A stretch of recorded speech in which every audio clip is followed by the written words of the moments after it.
Rays home game versus Yankees at Met Citi Field feels strange. It was a Rays home game because the schedule said so. It was a Yankees home game because almost everyone in the stands said so with their cheering. It was a Mets home game because it is their home and they did the work to put it together. Also, it was a Lucas Duda home game because he was set up in his old locker in the clubhouse on the first base side. That was not by request, but it was appreciated as a sign of hospitality. So was the fact that the Rays were given total run of the Citi Field video room, where someone posted intense-looking headshots of Duda wearing a Mets helmet.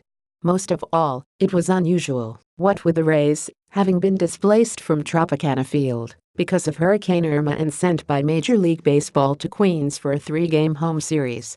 You would not draw up a home game against the Yankees in New York in a wild-card chase, Rays outfielder Steven Souza Jr. said. But we're just thankful to have a place to play. This is a beautiful clubhouse, a beautiful stadium. We're very thankful to the Mets to open it up for us. It's just a strange situation. For Duda, it was a unique night amid all the other uniqueness. For him, it was a homecoming, 6 weeks after he was traded. I am definitely thankful to the Mets organization, to the people who brought me up and got me to the big leagues, he said. This was the first place I had been in the big leagues and I will always have a deep connection here. For everyone else on his team, as Wednesday's scheduled starter Chris Archer said, it's not the most ideal situation, but it's not the worst. The Rays understood there were not enough 4- or 5-star hotel rooms in another city to accommodate 2 teams. Plus, they were relieved that their loved ones were all safe and that the damage to the Tampa Bay area was not as severe as they had feared.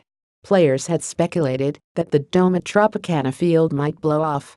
So they were relaxed as they went out for batting practice, greeted by Taylor Swift's Welcome to New York. Thereafter, the night was a rare mix. The big screen in center field showed the Rays' usual pregame video. Players were introduced by Mets public address announcer Alex Anthony. Mets remain painted on the grass behind the plate. Each on-deck circle was a big Mets logo.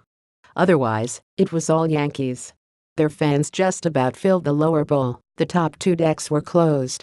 They sang the roll call, a Yankee Stadium bleacher tradition. They chanted "Let's go, Yankees."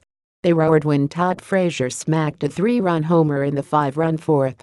Frazier, recalling the trauma inflicted by Superstorm Sandy to his New Jersey hometown, said, "We might look back 10, 15 years from now and say, it was different, playing against a team in a different city, but right now our mindset is on the people in Florida and Texas, as well." During this uncommon game at Citi Field, though, the prevailing mindset was on the side that truly was the home team. Rays third baseman Evan Longoria said, "I don't know that there is a neutral site when you're playing the Yankees. Mass transit recommended." The Mets are strongly suggesting that fans attending the games Tuesday and Wednesday use mass transit. Parking is extremely limited because of preparations for the Meadows Music Festival this weekend.